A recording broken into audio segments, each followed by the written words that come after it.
You take your bumps, you get back on the road, and you move forward. There's going to be a lot of potholes and a lot of bumps and a lot of deer jumping in front of you. Right. And you swerve and you get back on the road.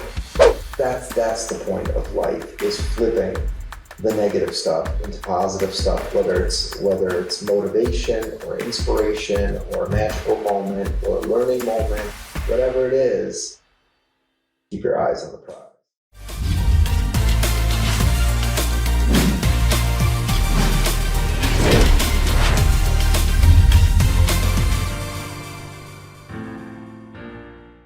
Welcome back.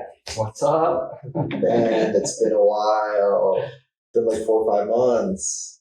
Well, no, I checked. The last podcast that I recorded was March 7th. It was I'm posted. saying both of us. Both of us, yeah. You were on your own in March. I was on my own in April before the marathon, Crazy. but we took a long break, unfortunately. We took a break. Because we enjoy this. Yeah, for sure. But I enjoyed the break too. No, but and again, the people that listen, that we get messages from, and whatever else, I just feel bad that we stopped, because I think it did provide value. Again, we do research. We live this life now. We see changes happening in clients. So sharing it is really important and really inspirational and really educational. Very true. Very true. No, glad to be back. Miss you guys. Thanks for listening. Let's start with some news, because a lot's happened in the last 4 or 5 months. So let's just Kick it off. Quick few updates. Okay. One that we're really proud of. We were just approved by City of Cleveland. We're going to put a press release out for a grant for economic development. This is all new. I've never owned a business in the actual city of Cleveland. So now that we have a gym downtown and a kitchen downtown, they gave us a grant, which is amazing, for economic development. Congratulations. It is. Congratulations. I think it says a lot about what we've accomplished to get a loan from the city of Cleveland, right? It's not a loan. Well, a grant, right. So even better. I don't think you have to pay that. Even better, but again, not everyone gets approved, number one. And number two, it was like a 4 or 5 month vetting process, and they read our business plan and helping people, and they want to help us who are helping people. Some of the City of Cleveland people are already ordering meal plans, and we're talking to them about corporate. Well, it's not really corporate if it's government wellness, I guess. But government wellness. Maybe that's a niche that we should do. In other news, new awesome person to join the team, Olga. She's actually recently moved from St. Petersburg, I keep saying, Leningrad. But she's an awesome woman. Again, just a few years in the country, but she was, which you don't hear of a lot, of a certified personal trainer, and she specializes in group strength training and group training. And she's awesome. All of our clients love her. She knows her stuff for sure. Which is great. Super personable, super knowledgeable. We were already, again, universe. We were already talking about group personal training. And we want to explain that too, because we have a new product. Because one-on-one personal training, again, it's expensive, because you have the personal trainer, we have gym equipment and overhead and all this stuff. But when we can do more than one person, but still give individualized workouts, individualized routines, access to our apps so they can track all their workouts and progress, but in a mini group setting, that's what Olga specializes in. We've been talking about it. So, the $75 or $80 an hour turns into $35 a session, which is super affordable. Still has, they're 30-minute sessions, but they're 30-minute workout sessions. Clients can come in, warm up for 15 minutes prior on a treadmill or a bike or a rower, do a 30-minute personal training, again, with potentially other people. And again, group training, camaraderie, push each other and our clients, our new 30-minute, again, they're not classes, they're personal training, but in a mini group setting. Our clients love it. And that's something that I think we're going to grow. I mean, I've been telling you for a year that we need this product. No, this is an inside joke because when we were, visualizing what Zero Doubt Club would look like 2 years ago, Eric's like, group training is where it's at because it builds, camaraderie and gets community. It's just a better product. I'm like, I don't know about that, but everyone wants one-on-one. Yeah. But no, I've done it before where I've done, personal training with a couple other people, and it's just more fun. And we push each other, and I'm telling you, and Jeremy's like, no. So I'm glad you've come around. Thank you. But again, it's win. Of course, who doesn't want the individualized, personalized, completely personal attention? We get that, and you still get it. But I'm telling you, it's more fun and it's more affordable, so we can bring more people into our community. So it's just win across the board. So that was a little bit of a new product, new awesome employee. We're really happy. What else? What's new with you? Since March? Well, I took April off of social media. That was interesting. That just kind of came out of nowhere. If you watch one of my IG reels, it kind of will explain why I did that. But April 3rd marks the anniversary of when my wife passed away from cancer. And, the whole purpose of Zero Doubt Club is to help people fix their minds, because ultimately the mind does create 99.9% of all the disease that's out there. So, I just took April off to really just kind of work on myself, still focus on my clients and my son and my family, and then use that other time to really just focus on myself, journal, meditate, started to run again now that the weather is nice. So, some of the stuff that we're going to talk about today as far as how to, overcome some of these barriers. Sometimes we just need a break and unplug from society. Not that I unplug totally from society, but when you take social media and podcasts off the table, that does free up, maybe 10 hours extra a week that I can focus on myself. What about the instant gratification that social media brought, and the dopamines and the likes and how did you, 20 years you were on social. Well, No. 15 years you're on social. No, actually, I haven't been on socials for 15. So not until I started going through my transformation did I start posting on socials. So that might only be 5 years, but you're right. 5 years of likes and comments. And sure, that stuff does feel good, but ultimately, the instant gratification, as we talk about with, amongst ourselves and our clients, it's not what's going to make you happy and bring you joy at the end of the day. You are the only person and thing that is going to truly feed your soul.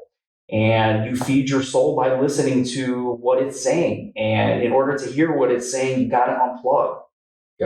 Because the comments and the likes is not going to necessarily tell you what you need. Almost like a reset of a fast, right? Exactly right. But this is more soul and mind. Yeah. Just a reset and to refocus on, internal joy and internal presence with your son, internal, presence at work or whatever else, and not that's interesting. Yeah. And here we are, the third week of May, and I'm still kind of just easing into social media because I enjoyed my time off from it so much. I'm just not even worrying about it. Right. Like, I know. Like when you don't worry about it. Yeah. Yeah, like restarting running is providing me joy. Right? So, I'm dedicating, an hour when I can, and the weather is nice to do that. Sounds good. What about you, EG updates? ran a half marathon a month ago. That's big. I did a podcast right before and talked about, why I run and why I'm in love with it. And again, because it's really hard for me to sit down. Like you're very good at 30-minute, 40-minute meditations. I can't. Like my meditations are 5 to 10 minutes. And I'm probably doing something else. I'm either, taking a long shower or in the sauna. But running brings me that long-term meditation where I'm in my thoughts, where obviously the dopamine and the endorphins kick in, and I'm just feeling like $1,000,000.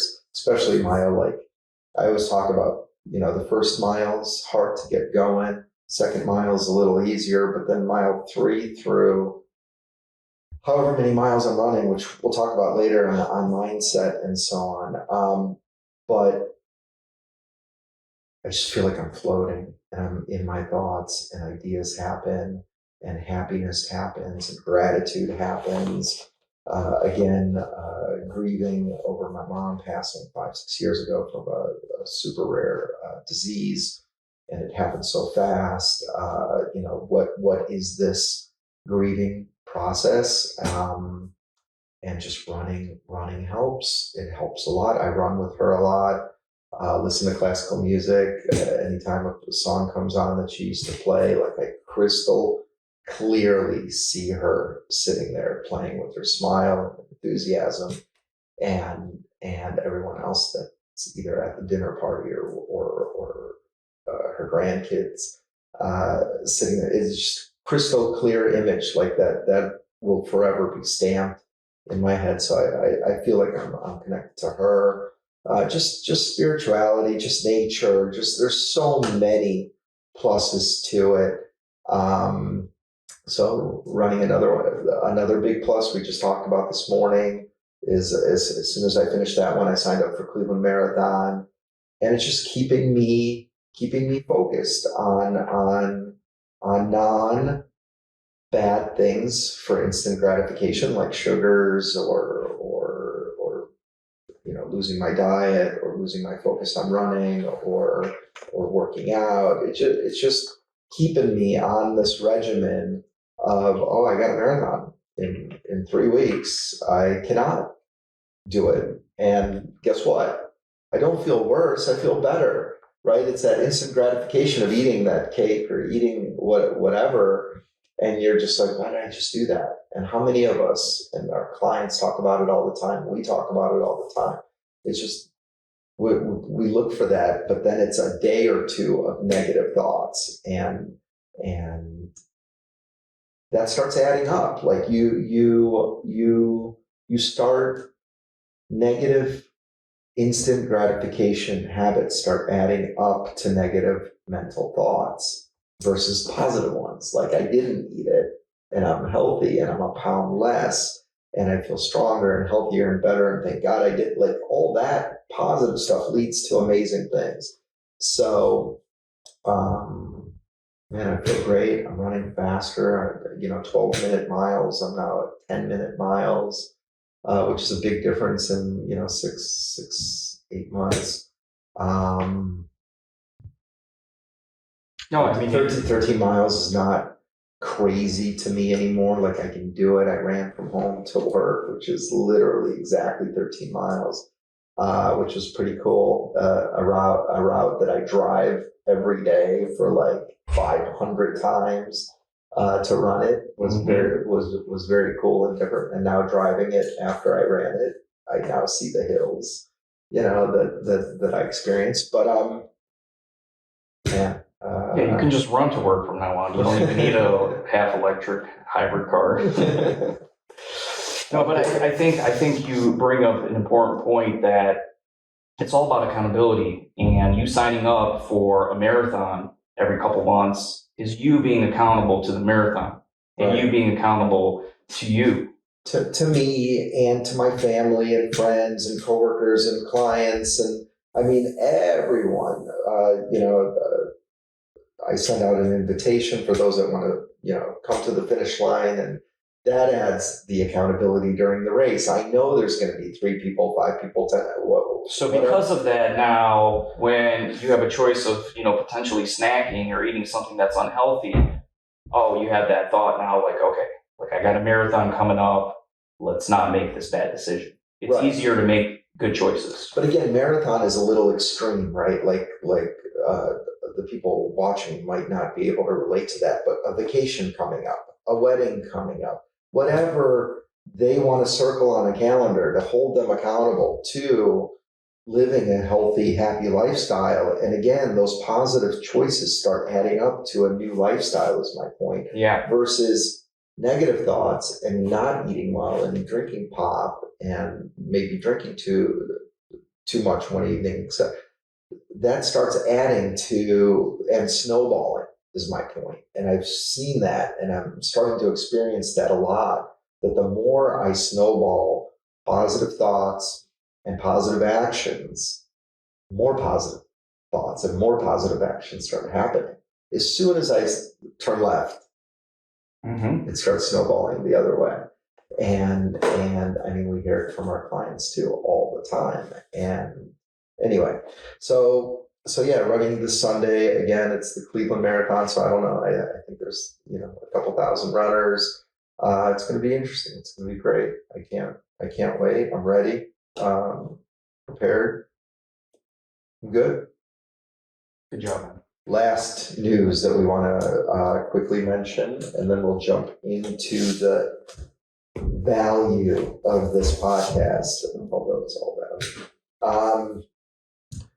Due to many requests and client loves, we're expanding our vegan menu and really focusing on, because it's just it's so hard to be vegan, right? There's always some sort of animal or dairy or whatever else in most of the meals that are out there in restaurants. It's so limited and it's very hard to be vegan. Number 2, our chefs are amazing. So Inga and Ty and we have another Olga. They're so good at making things that some of the people, I mean, we even had a comment that said, I hate tofu, but the way you guys, seasoned it, etc., it's so delicious. You just had a breakfast yesterday. Was it tofu? Yeah. Or Jen? No, it was tofu scrambled in vegan egg and potatoes. It was amazing. Yeah, you were like, oh my God, this is so good. And I had it too, and I loved it. So we're expanding our menu. We're really not that we're taking non-vegan meals off the menu by any means. So we're still doing our regular menu, but expanding vegan, still breakfasts and entrees and soups.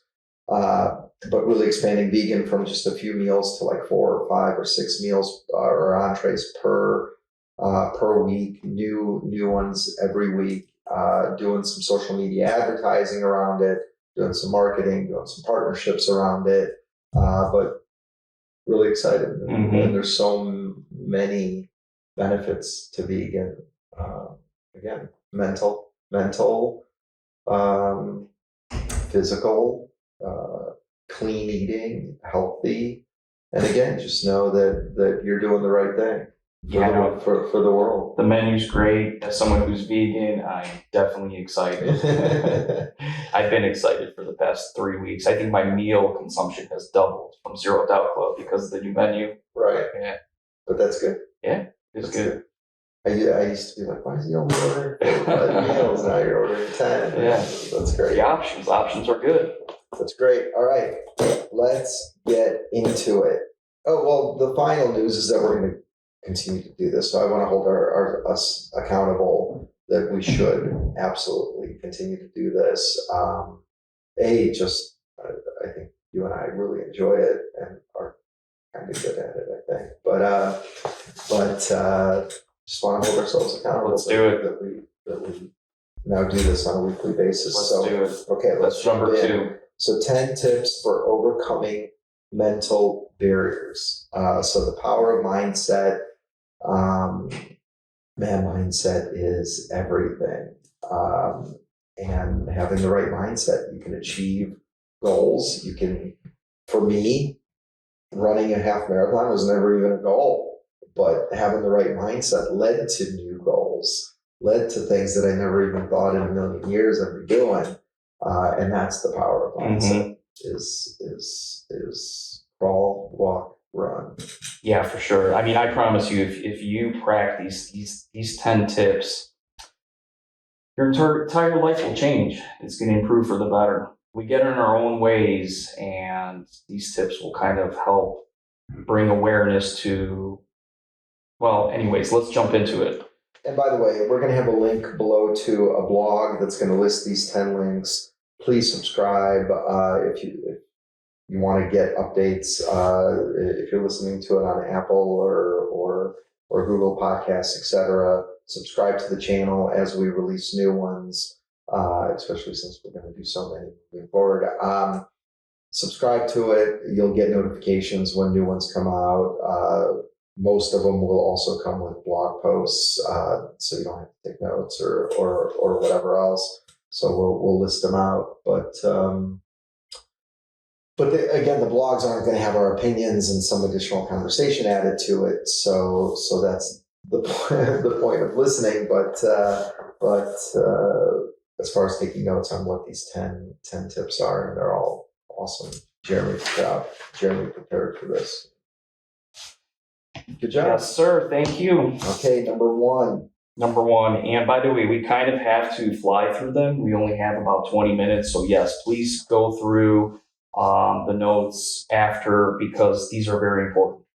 Okay, so number one is recognize and reshape your beliefs. This is probably the most important one, because what you believe is your reality. Everything that you believe is your reality, and not necessarily everything that you believe is correct. And no, it's probably wrong, right? I mean, yeah. What is negative thoughts?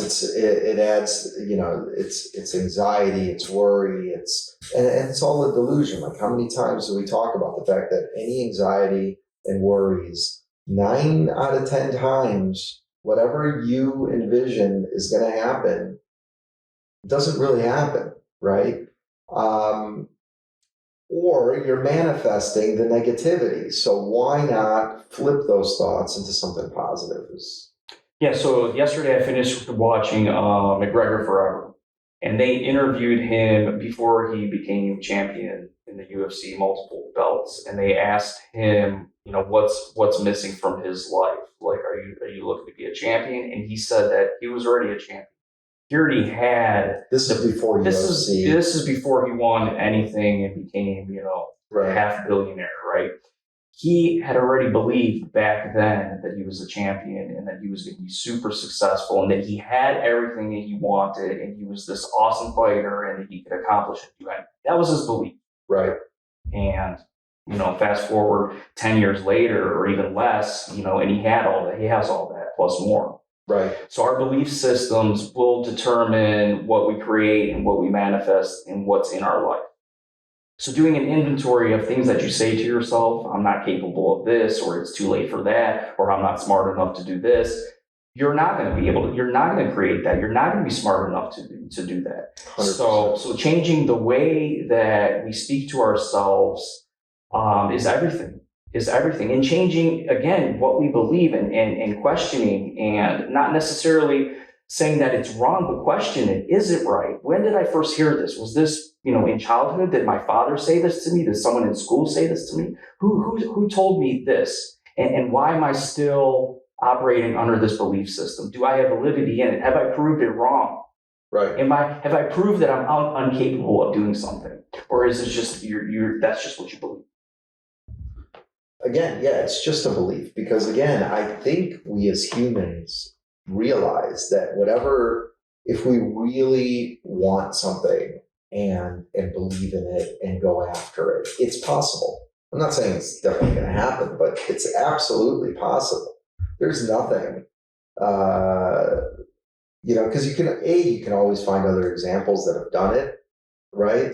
But having that flipped mindset of I shouldn't, I can't, I won't, into I should and I will and whatever it takes. Like I'm at point A. I'm at point A because of me, right? Because of my decisions, because of who I am and what I've done and what I've believed.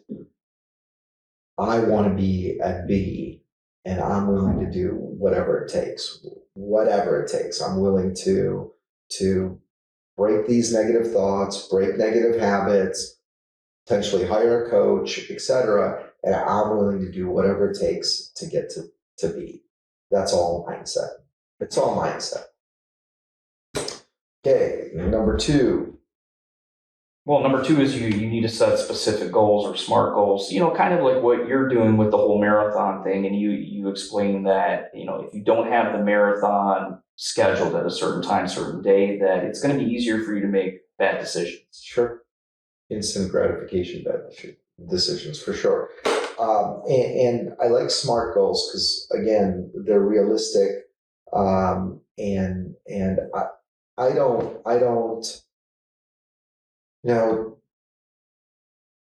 to set a goal of running a half marathon or whatever, again, that's realistic. For me to know my boundaries, know that I'm not going to run 50 miles or 100 miles or whatever else, that I can do it, I will do it, I'm going to get to it, and here's the plan, and there's 100 training plans online for free that I downloaded and kind of followed, and it worked. But yeah, it definitely takes belief and mindset. And I always talk about the fact that, when I run, it's amazing how strong the mindset is. When I know I'm going for a 7-mile run, the first mile and the 7th mile are the hardest. When I go, okay, I'm going to run to Mayfield Heights today. Mile 7 wasn't hard at all. Mile 13 was, because it was the last mile. So, because it just shows you that it's all in your head. And there's a lot of motivational, especially in the health and wellness industry. Coaching mindset is the biggest thing, and helping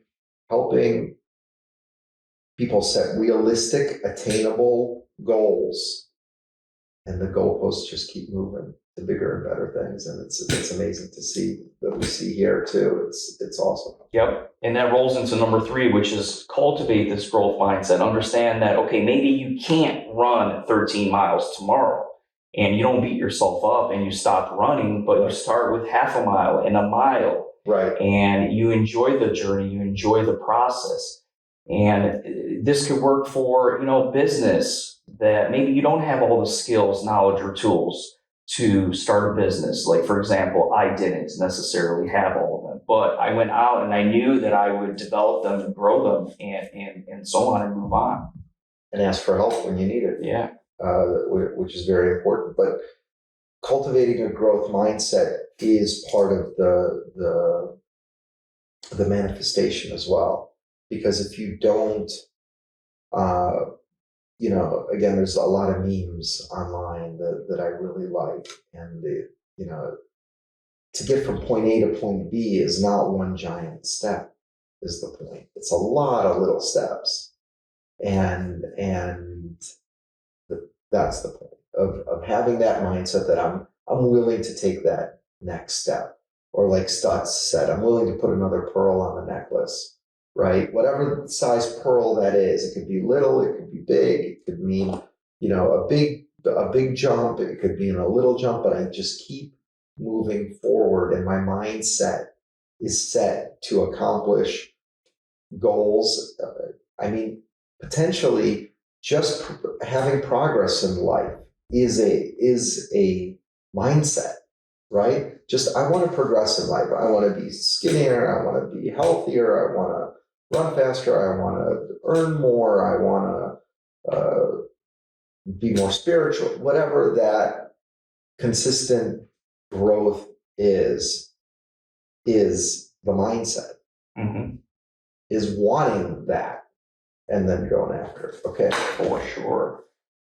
All right. Number 4 is practice positive self-talk. Yeah, let's talk about practice. This was big for me, going through my transformation, is doing kind of an inventory of my thoughts and realizing, wow, like I really talk negative to myself on a lot of things. I can't do this, it's too late for that. I don't have the skills to be able to open up a business and so on. And I just reversed it. I started by journaling, positive self-talk, positive reaffirmations, and it works because, ultimately our mind is nothing more than the most sophisticated computer out there, and it's got a program that's running.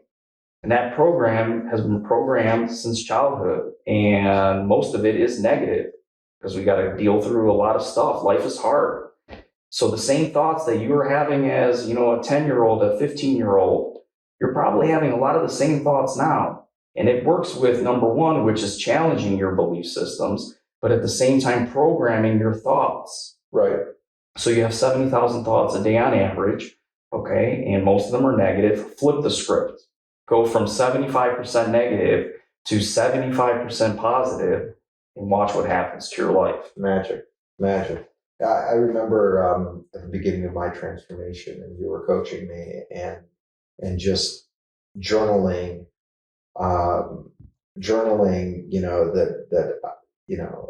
I'm absolutely capable of this change.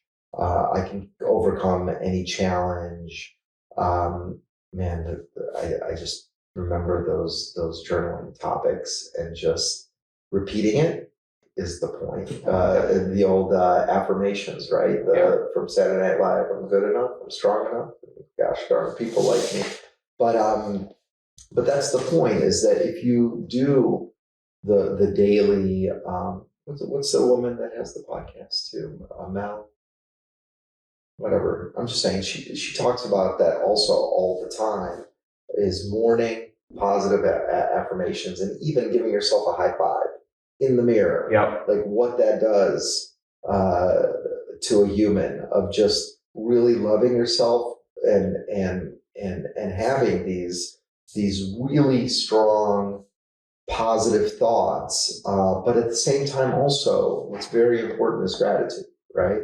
Is like Conor McGregor, you just said, like, he was already a champion. I'm already rich. I'm already a champion. I've already climbed mountains for himself, etc. I am abundant, right? Family, friends. You have to be grateful for where you are right now in order to move forward. Because if you're not, you're just not going to have the energy to improve your life. If you're grateful right now, you're just resonating at a higher energy, and you're just going to be able to bring more things into your life that you want. Yeah, for sure. Okay. So quickly recap. So number one, recognize and reshape limiting thoughts, beliefs. Set realistic. Number two, set realistic and specific goals. Number three, cultivate a growth mindset. And number four, practice positive self-talk. Very important. Number five is surround yourself with a supportive community. So in other words, join the Zero Doubt Club. No, but that's a good point. When you to hit. I mean, there's so many analogies out there. Surround yourself with people that you want to be like, right? Surround yourself with people that have things that you want in your life, because whoever you surround yourself with, right, like-minded, positive growth people,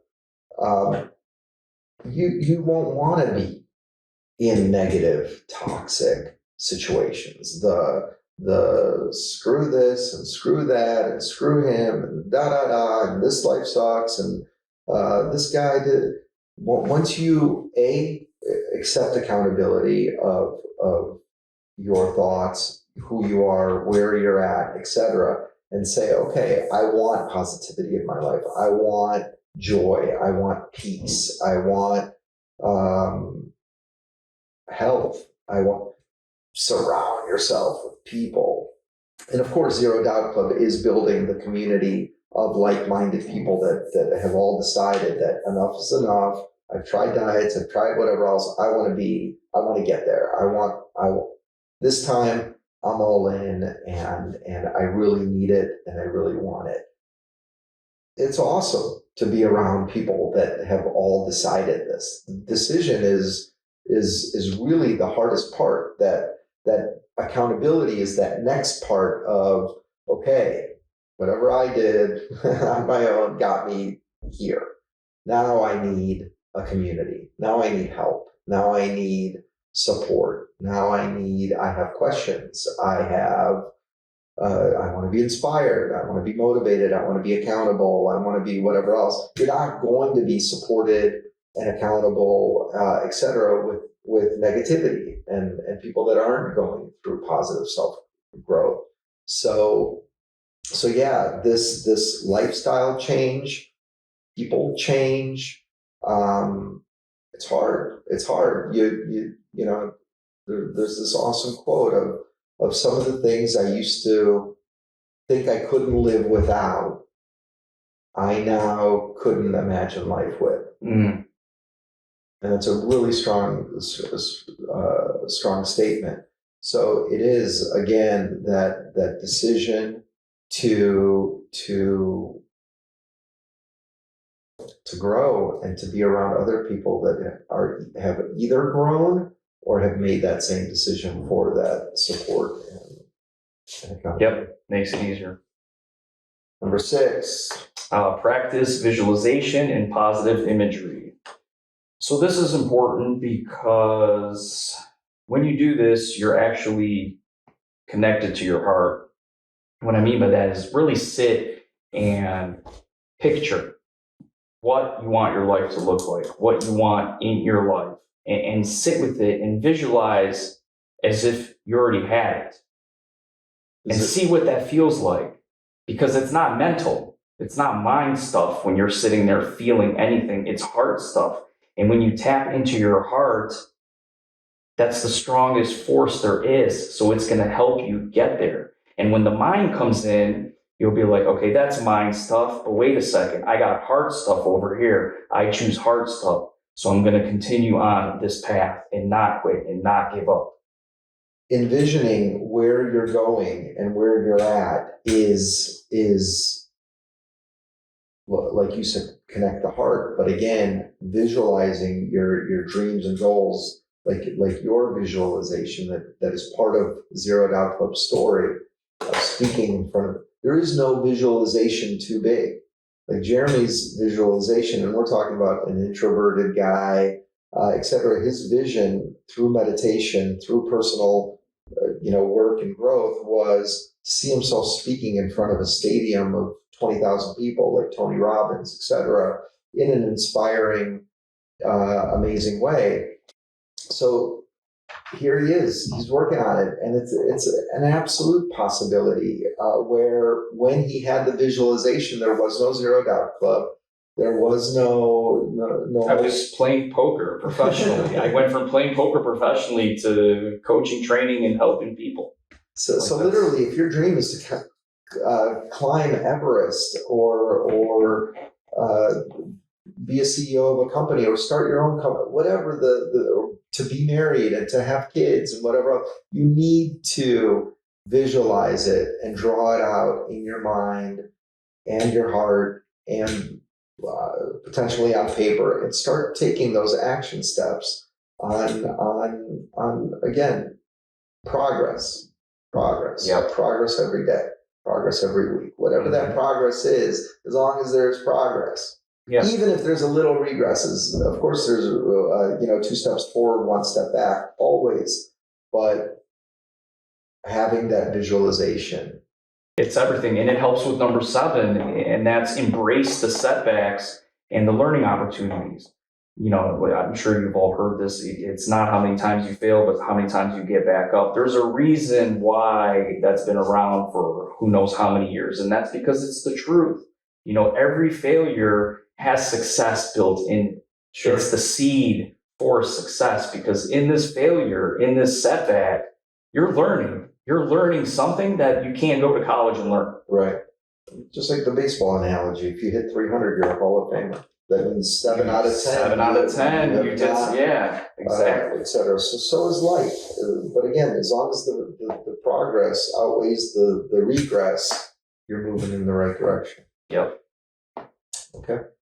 Number 8 is celebrate the small victories. And I think you can pair this too with gratitude. You know, the small victories could be just waking up, journaling, saying something nice to your family members, smiling, someone at Starbucks, you know, anything really. Just we live in, you know, what's next? Okay, I did this. Let's move on to the next thing. And we don't embrace what we just did and accomplished and give ourselves this pat on the back. And it relates to positive self-talk. You know, a lot of these things are related to one another, and that's why they work. Because when you celebrate small victories, they lead to a positive mindset, and that leads to more success and more growth. And you vision sometimes the victory, right? You vision the victory, you envision what's going to happen. And I used to be part of this, entrepreneurs organization, and we had 8 people, and we used to talk. Sometimes we just closed this deal or just hired this employee. We always stopped. Somebody in the room always stopped and said, "How are you going to celebrate it?" Because we forget to celebrate it, and we just keep running in this rat race, and you need to just stop and appreciate it and whatever else, and that'll make that next step of progress that much more enjoyable. Number 9. Yep. Practice self-care and stress management. I mean, look, at the end of the day, we are energy beings. And if we're not operating at a high level of energy, how are we going to do any of this, right? So we need sleep. We need well nourishment. We need to take time to exercise. We need to take time to step away and either run or walk or meditate or deep breathing. We need to do these things because just living a go-go life and on to the next thing is going to drain your energy, and you're going to be at 25-30% when you're done with work. And how are you going to do creative activities that your heart is telling you to do when you have no energy? Right. So you have to take care of yourself first over everything, because when you do that, work is going to be better, family is going to be better, all your relationships are going to be better. Exactly. And even recognizing it, right? Like that's a big thing that we always talk about is whenever there's a little bit of stress or worry, anxiety or whatever else, to literally flip it and manage those thoughts and that stress and flip it. And again, practice gratitude. There's a lot of, I think in past podcasts, we've talked about how to manage stress and anxiety and whatever else, but recognizing it is a big first step. And figuring out a good way of flipping that script into gratitude and action steps to get out of whatever those negative thoughts are. Okay, number 10. Number 10, stay committed and persistent. The best way I can explain this one is this. Life is on a journey. When you've picked your destination, then you don't get off of it no matter what. So let's say, for example, you're taking a family trip to New York, right? So you know you're on this journey to New York and you get a flat tire on the way. You don't say, "Oh, that's it, the trip's over, we're not going to fix this flat tire and get back on the road and go to New York." You don't do that. Right. You take your bumps, you get back on the road, and you move forward. There's going to be a lot of potholes and a lot of bumps and a lot of deer jumping in front of you. Right. And you swerve and you get back on the road. And that's what life is. It's one big journey. And so it doesn't matter what step you're on or where you're at, as long as you're on the journey. And once that trip is over, you don't remember that flat tire. Exactly, because you had a great time. Because you had an amazing time. And even an amazing time getting there. And probably as you're fixing the tire, your son helps you, and you have an amazing bonding moment. And I mean, that's the point of life, is flipping the negative stuff into positive stuff, whether it's motivation or inspiration or a magical moment or a learning moment, whatever it is. Keep your eyes on the prize. That's it. Okay. Good job, man. Welcome back. Welcome back. Okay. Thank you. All right. If you We'll like be the on next podcast, week. please leave a review, and we will be on next week.